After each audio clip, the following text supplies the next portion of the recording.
nhóm đã không nghe chỉ đã có học sinh nên một số được buổi sáng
ห้องนี้จะเป็นห้องที่ทางจากทีมหมายเลขมีงามและตายงามของพวกเขาจะได้มาโตความสามารถในการโก้ละโมเราให้บรรดาท่านเทพผู้มีเกียรติได้ทั้งเพิ่มทั้งสุขพร้อมๆกันญาติตรงงานไม่เองพอตายงามให้ทีมงานละบอยากละบอ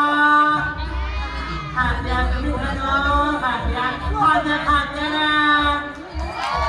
โอ้เป็นอันนี้สนบอดนะเอาต่อไปรายงานทีมงานพร้อมระบอที่จะฟ้อนระบบให้บรรดาท่านให้เพื่อนพร้อมระบอพร้อมแล้วดนตรีเริ่ม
แล้วก็ยังเรื่อง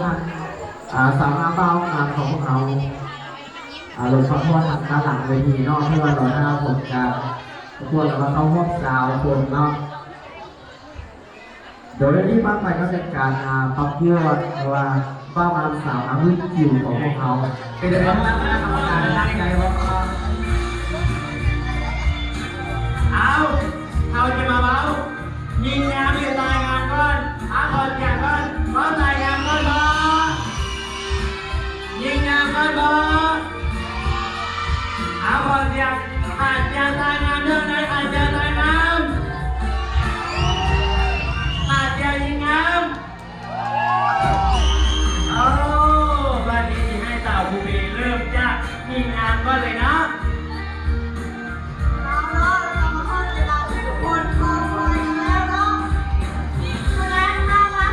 เ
งงามทำเก่งส่งมาเป็นลูกหลานเตาเลี้ยงพวงของพวกเราเนาะ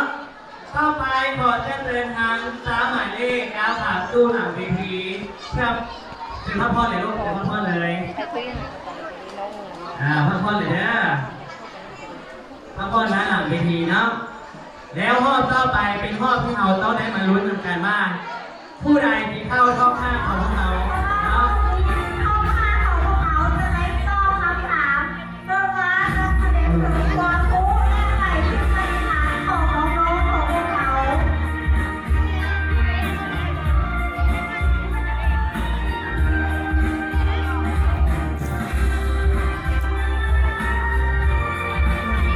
เอาไปแต่ละโต๊ะเราเข้ามาแล้วว่าผู้ใดที่ได้เข้าท็อป5ของพวกเรายิง5หมายเลขและสาย5หมายเลขในข้อนี้เขาได้จะขอหากอ่านตรงขาเดียอยากจะฟังสายงามก้อนหรือดีงามก้อนสายงามหรือดีงามสายงามหรือดีงามสายงามหรือดีงามข้อนี้อาจารย์เรียนที่ไปประกาศสายงามก็เนาะก็มาลุ้นสายงามบ้านไหนเขาที่มาลุ้นมีงามพร้อมกันตอนนี้ทั้งสามหมายเลขจะก้าวขาขึ้นสู้เดินไปทีเป็นที่แย่มอยและห้องนี้เป็นห้องที่สำคัญที่ทั้งสามหมายเลขของพวกเราจะได้ออกชุดที่หมายเลขได้หลังจากที่หมายเลขและจะได้ตอบคำถามเพื่อเป็นการแสดงผู้ในกภาพไม่ว่าการแสดงการตอบคำถามการแสดงออกการค้าการค้าเราและความสามารถของนักเรียนในห้องนี้เนาะเอาพร้อมเพื่อนมาพร้อมเพื่อนมาพร้อม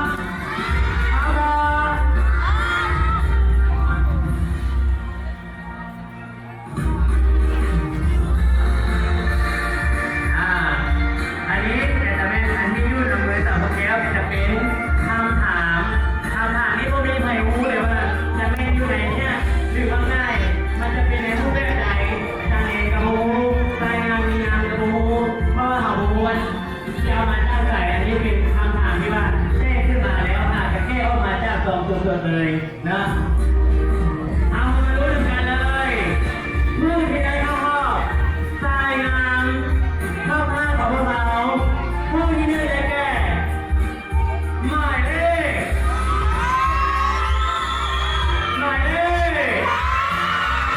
หมายเลข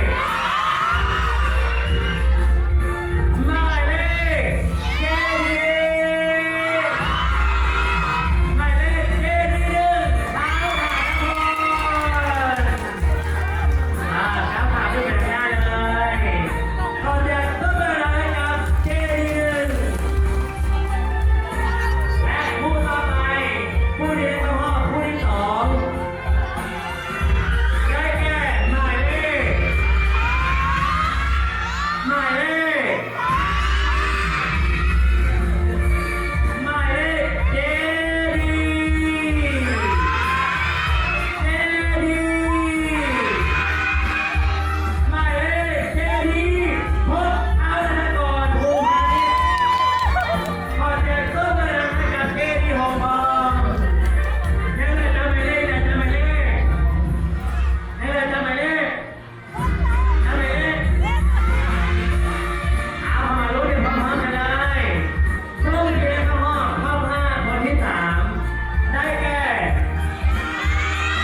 ชื่อเจนก่อนอาจารย์เอนี่ชื่อเจนหรือว่าอยากให้ตื่นที่ผมมีอยากออกแล้วเนาะตอนนี้เนาะเอามาลุ้นกันเลยมาลุ้นกันเลยผู้ที่ได้เข้ารอบหน้าคนสุดท้ายหรือว่าในเลขสุดท้ายได้แก่หมายเลขหมายเลขหมายเลขหมายเลขหมายเลข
ประสบการณ์เก็บเอาความรู้ความสามารถในเวทีครั้งนี้ไปหมดใช้ให้เกิดประโยชน์หรือว่าให้เป็นบทเรียนในปีต่อๆไปขอเริ่มจากทั้งทีมหมายเลขที่ได้เข้ารอบก้าวขามาหน้าหลังสามก้าวรอบก้าวมาเลยก้าวมาเลยหลังก่อนเลยเนาะแล้วในการถามความรู้สึกเนาะรายงานในงานของพวกเรารายงานเพราะที่พร้อมทุกคนที่จะตอบคำถามในงานของพวกเราพร้อมทุกคนที่จะตอบคำถามกันพร้อมแล้วเอาเราจะเริ่มจากซ้ายเดี๋ยวนี้ลงมาจากซ้ายเดี๋ยวนี้ ว่าเจดีหนึ่งของเขาเลือกได้คำถามที่สี่คำถามมีอยู่ว่า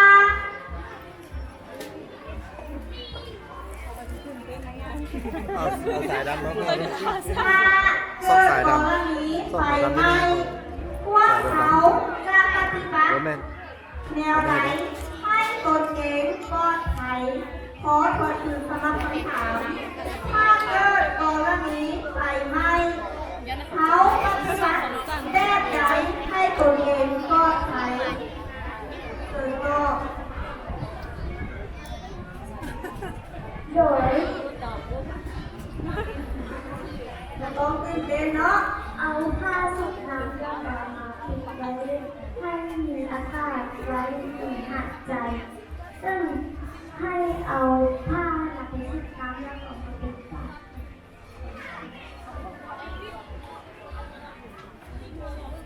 ต่อย มา ตา แล้วบอ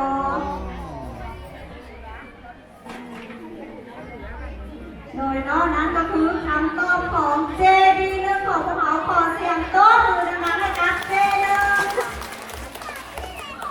หมายเลขต่อไปจะได้ตอบคำถามได้แก่เจดีสามเนาะเดี๋ยวยกเรื่องคำถาม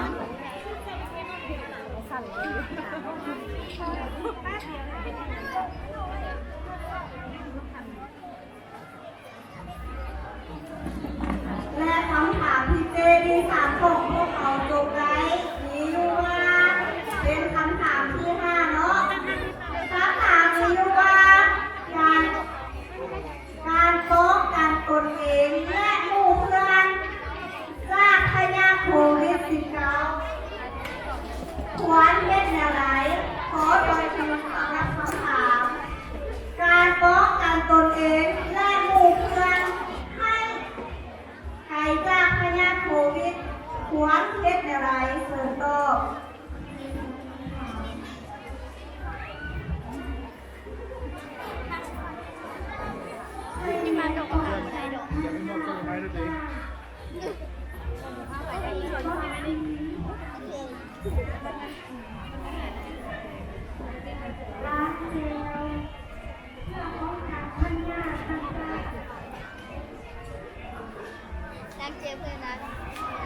ต้องตื่นเต้นเนาะเพราะว่าพยาธิโควิดของพวกเขากำลังพบอยู่ในทุกมือนี้เนาะให้น้องเขาสิ่งที่ได้เห็นออกมา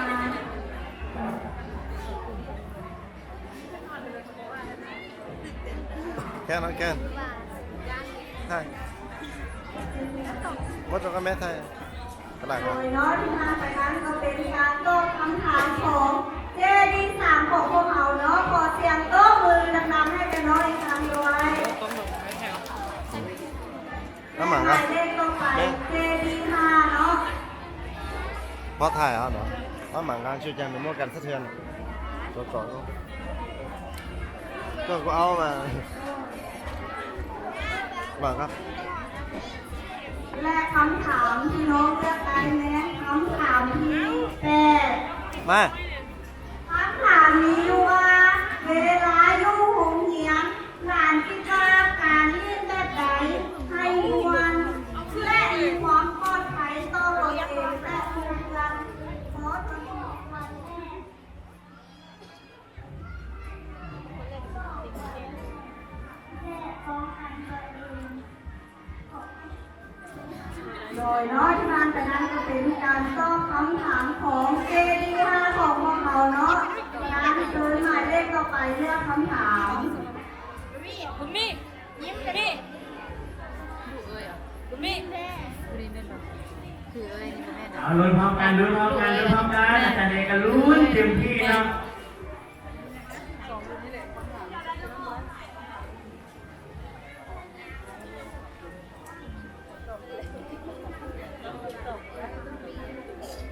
และหมายเลข JD11 ของพวกเขาได้เลือกคำถามหมายเลขหนึ่งคำถามมีอยู่ว่าถ้าทางหลานก็ได้ตำแหน่งอย่างเลย ในการประกวดมีงานรุ่นจิ๋วหลานจะมีความรู้สึกแบบใดขอทวนคืนสำหรับคำถามถ้าหากหลานก็ได้ตำแหน่งอย่างเลยในการประกวดมีงานรุ่นจิ๋วหลานจะรู้สึกแบบใดเสียงโต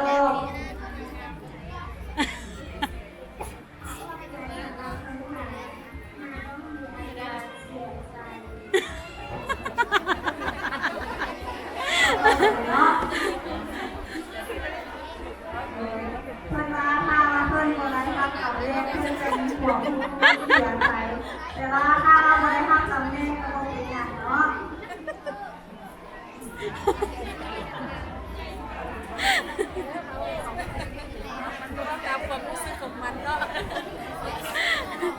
และหมายเลขสุดท้ายของพวกเขาก็คือเลขที่16เลือกคำถามที่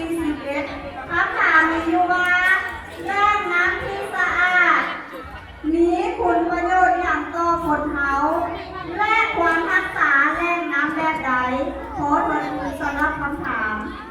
แหล่งน้ำที่สะอาดมีคุณประโยชน์ต่อไปเนาะคุณประโยชน์อย่างต่อคนเขาและควรรักษาแหล่งน้ำแบบใดคือต่อ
ขอให้ญาติอ่านอันดับที่หนึ่งเลยนะ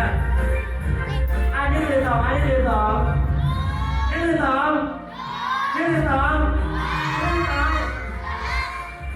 เอามาลุ้นกันเลยผู้ที่ได้ครับรางวัลชนะเลิศตายงามรุ่นจิ๋วต้องพันสาวสองพันสาวสามได้แก่เป็นบ้างเป็นอะไรตื่นเต้นบ้างโอ้ยอาจารย์เลยอย่ามาถามเป็นเรื่องนี้หรือว่าอาจจะมาตื่นเต้นอาจารย์ตื่นเต้นได้แก่หมายเลขหมายเลขหมายเลขเจดีเจดี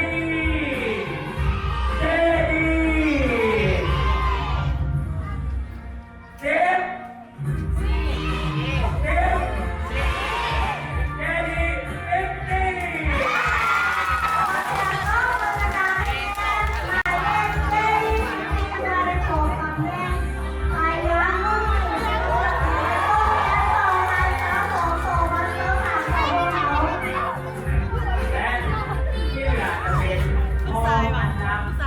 ซึ่งถือว่าเป็นของชนะเลิศออกจากโต๊ะชนะเลิศที่สามร้อนใจกันนะคะยาวๆนะพวกมันห้ามอันดับเป็นที่เรียบร้อยแล้วเนาะแต่ว่าหน้าตามันร้อนเลยนะเหลือยิงนะของพวกเขายางของพวกเราบอตอนอย่างนั้นนะยางของพวกเราบอ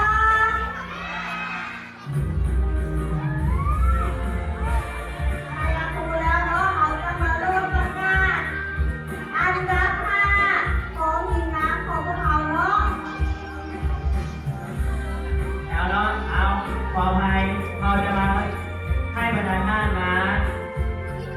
ประกาศรางวัลของทางสายน้ำขึ้นอยู่ของเราส่งพันเท้าส่งพันเท้าสามต่อไปขอเชิญท่านกรรมการ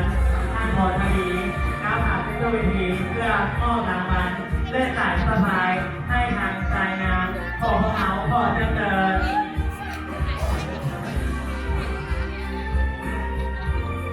รางวัลของพวกเขา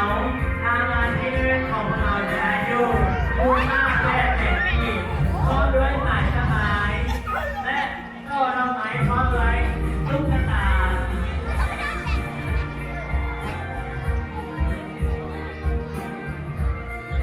และอันดับที่สองจะได้รางวัลเป็นมูลค่าเงิน7,000 กีบพร้อมด้วยก็ดอกไม้และตุ๊กตาอันดับที่สามจะได้รับเงินรางวัลมูลค่า6,000 กีบพร้อมต้นดอกไม้พร้อมสายสะพาย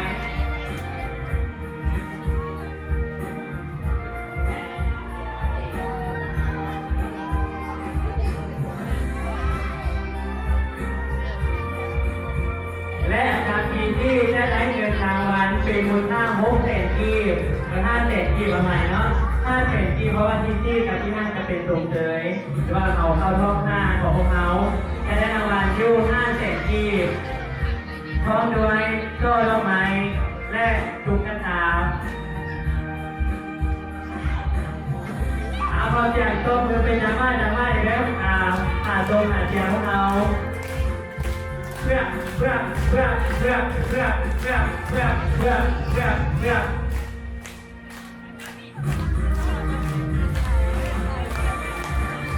ทีมงานของเราตื่นเต้นมาโอ้ยตื่นเต้นเลยเนาะอาจารย์ยังตื่นเต้น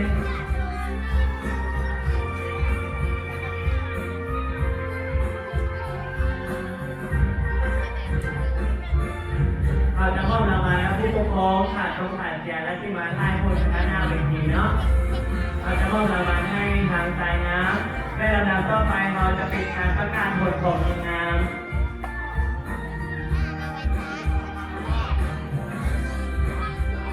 ทีมงานของเราทีม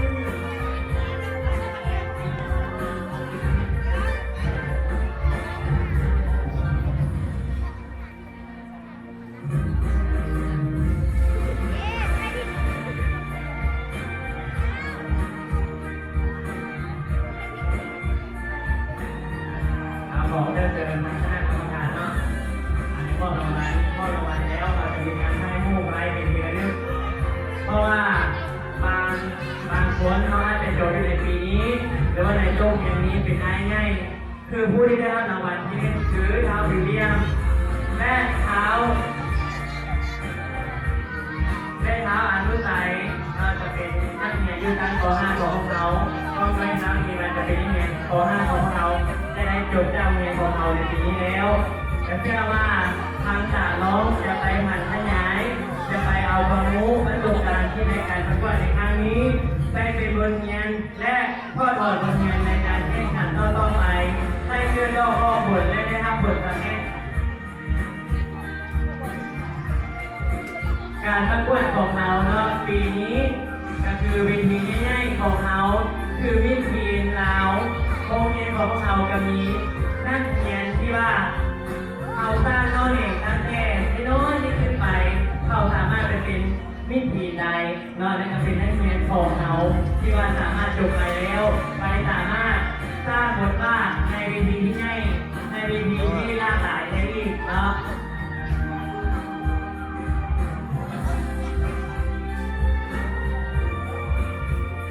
เอากองเชียร์ของเราเล่นที่แท้แบบนี้นะเราลุ้นกันที่บอเราลุ้นกันที่บอเมื่อยแล้วบอเมื่อยแล้วบอ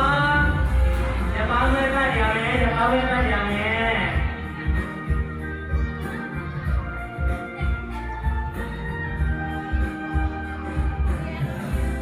รางวัลนี้ก็มีหลากหลายเนาะหลากหลายเพราะว่าจะเป็นต้นไม้เพราะว่าจะเป็นลูกกระตาเป็นรางวัลสายสมัยเนาะอันนี้จะเป็นการตั้งเหตุจูงใจให้ครับทีมงานสายงามในการประกวดข้อต่อไปและผู้ที่ว่าตกรอบในเมื่อต้นก็ต้องเสียอกเสียใจให้เป็นบทเรียนและประสบการณ์อันยิ่งใหญ่ของเขาในการต่อสู้ในเวทีใหม่หรือว่าการสร้างบทบาทอันยิ่งใหญ่กว่าเก่า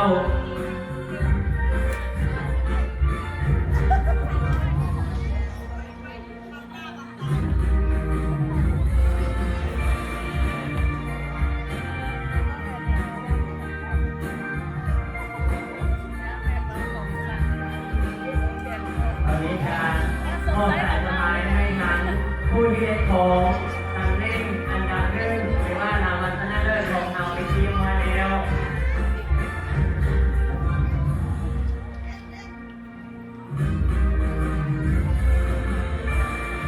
และต่อไปขอเชิญ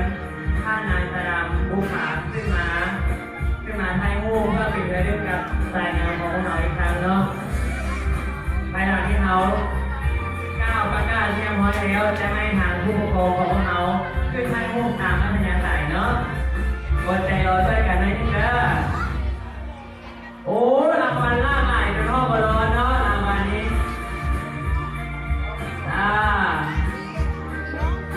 ผู้ปกครองสามารถมาให้ผู้ร่วมกันได้เนาะ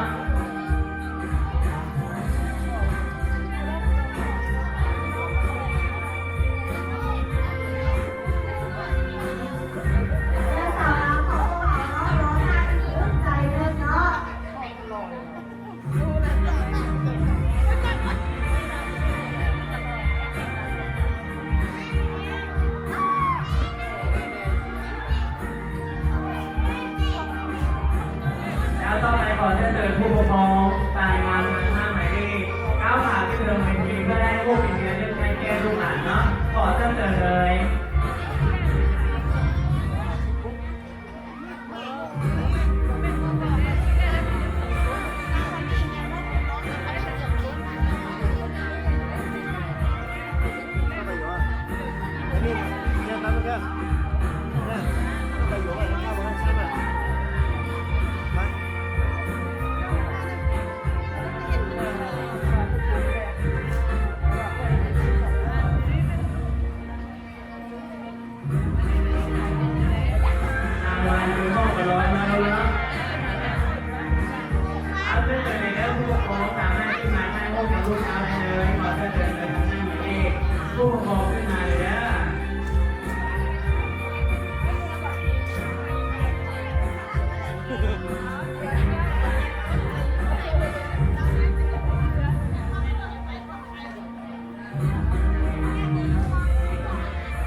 ขอแสดงความยินดีเนาะนำทั้ง5หมายเลข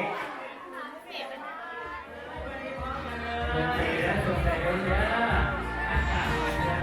เอาพอผ่านแล้วเอามา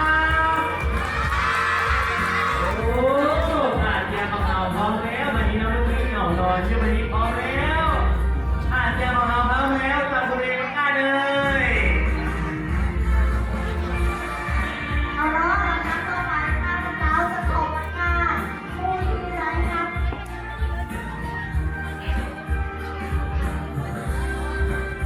อันดับที่5ของพวกเราในมือนี้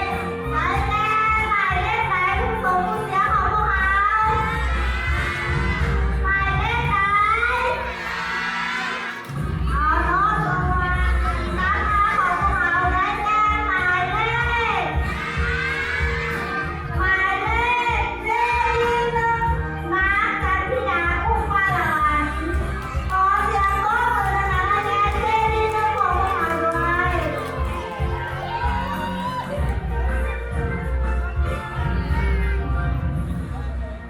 ฮัลโหลโอ้ขนาดใหม่เป็นยังไม่ทันเนาะนี่อยากไล่ทำงานอยู่ที่40 โมงเลยเนาะผ่านไปแล้วเส้นทางของเราคืออันดับที่5บ้านที่เราจะไปต่ออยู่ในอันดับที่อันดับที่ของพวกเราเข้ามาแล้วได้แก่หมายเลขเจดี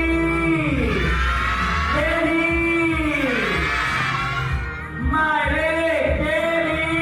5นางภูริตาศรีอภัยครับต้องเป็นอันดับที่ของเรา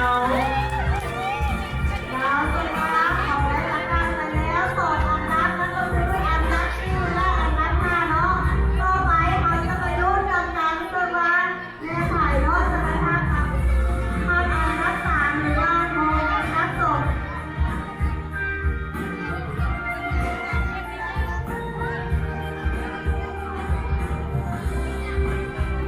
พร้อมแล้วเอาไปฟังไปพร้อมๆกันเลยเนาะอันดับ3ได้แก่เจดีย์ไหนผู้ลงผู้เสียของพวกเราเนาะขอเสียงดังๆเจดีย์ไหนว่าอันดับ3ของพวกเราได้แก่เจดีย์ เจดีย์3มาอันดวงพระจันทร์ขอเสียงปรบมือดังๆให้แก่เจดีย์3ของเรา เอาเป็นอะไรขึ้นเต้นบอลทางน้ำอันนี้นี่ทางล่างมีผลกินทองในเดนโอ้แดนซิ่งแล้วเนี่ยเนาะขึ้นเต้นบอลลูกขึ้นเต้นบอลซึ่งในสองวันนี้จะมีผู้เล่นที่ได้รางวัลอันดับที่1หรือว่าชนะเลิศพร้อมที่จะฟังนะวะพร้อมพร้อม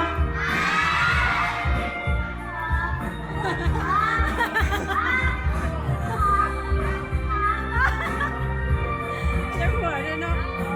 ผู้ที่ได้ตำแหน่งอันดับที่1ในต้นเรียน2022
เลยเนาะพูดที่ว่าอันดับต่อของเราจะเป็นนางเอลี่หันเอลี่11เนาะอันนี้เป็นส่งหน้าส่งตาในมีงามของเรา1,500ครับเอาเป็นอะไรงามงามเราเนาะก็ไปขอเชิญเชิญท่านนางตาดำผู้ผาคณะกรรมการก้าวผ่านขึ้นสู่เวทีอีกครั้งหนึ่งเพื่อมอบรางวัลให้แก่ยิ่งงามที่ได้รับรางวัลรุ่นผิวทั้งแก่นับหนึ่งกันแล้วมาขอเชิญเชิญเลย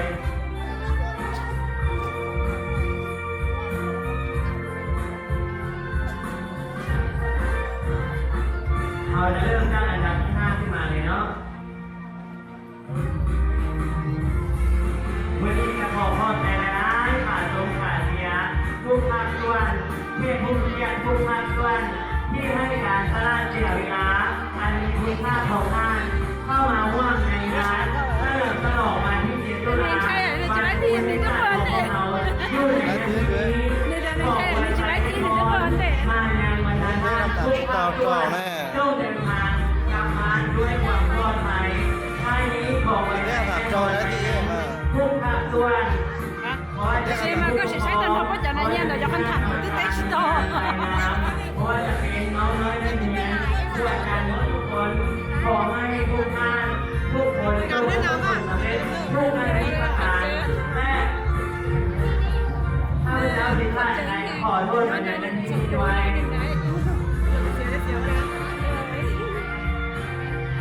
ท้ายนี้ข้าพเจ้าพร้อมด้วยพิธีกรทั้ง4 คนขอก้าวคำว่าสบายดีเป็นการมอบและการผู้ปกครองสามารถขึ้นมาถ่ายรูปกันได้เลยเนาะ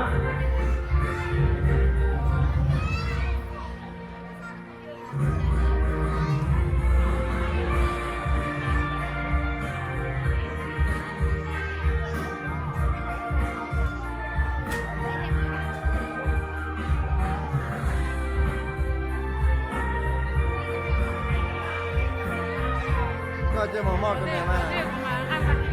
ก็โดนมองก็โดนมองเพราะทาง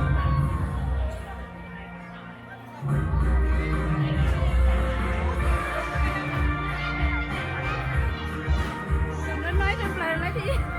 Để sợ là tôi nó lưu tội lấy thì y nói Nó hành เดี๋ยว thẳng เราจะขอแค่เดินทางผู้ปกครองสามารถขึ้นมาให้พวกนี้เราให้ด้วยเราให้เพราะว่า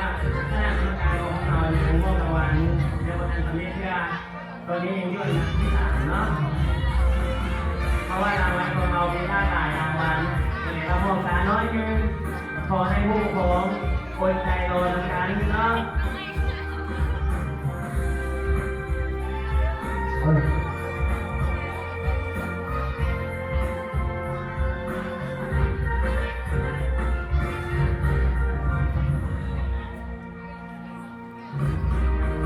นี่ก็เป็นผลสำเร็จอันหนึ่งที่ว่าทางโครงหน้าของพวกเราสามารถแน่นอายุ3 รางวัลด้วยกันตายงาม3 รางวัลยิงงาม3 รางวัลปีนี้โครงหน้าไอ้ในของพวกเรามาเองนางกูเป๊ะนางกูเป๊ะเพื่อหลายจะเริ่มเป็นนางกูเป๊ะผู้ที่ได้จากที่งานจะเป็นการประกวดอาจจะเริ่มตั้งแต่ป .3 ขึ้นมาจนว่ารัดป .5 เราบอกเคยที่จะหยุดฝันเพราะว่าอันนี้เป็นความน่าคัดและเป็นการแสดงออกเป็นการเอาประสบการณ์ของตัวเองในการแข่งขันในบ้านต่างๆมาหมุนใจ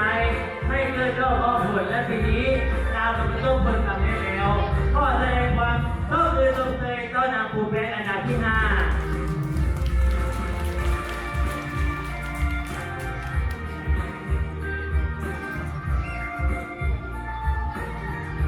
ผู้ปกครองเตรียมดีเตรียมใจแล้วมาให้ลูกนั้นลูกของตัวเองที่ประสบผลสำเร็จหรือว่าเข้าห้องแต่งนี้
ฟัง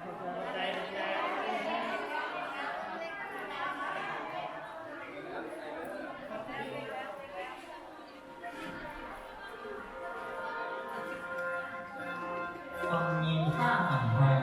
อ้อมทรงประสานเสียงเดือนโลกเธอเมื่อดูเดือน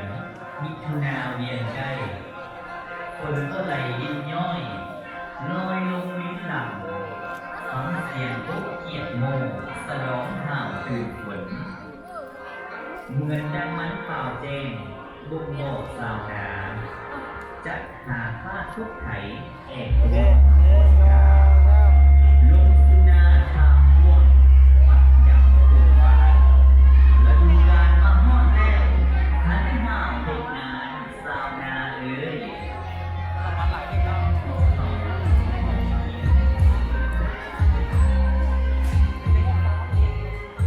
โอเคต่อ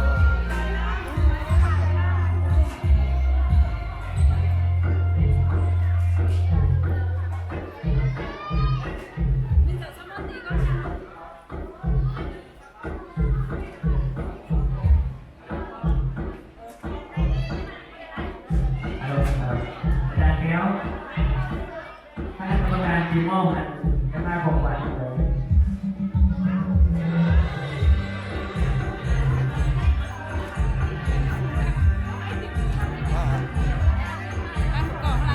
ได้หมาและแคท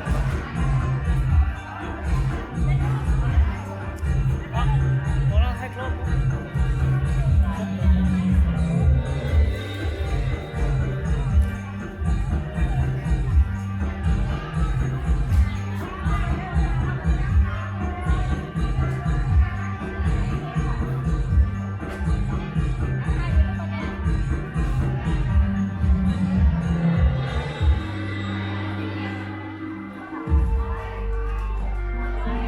เอาตะปูเราเข้าผ่านที่ตู้ถึงเวทีเลยนะตะปูนะผู้ปกครองไปยุ่งถึงเวทีเลยนะ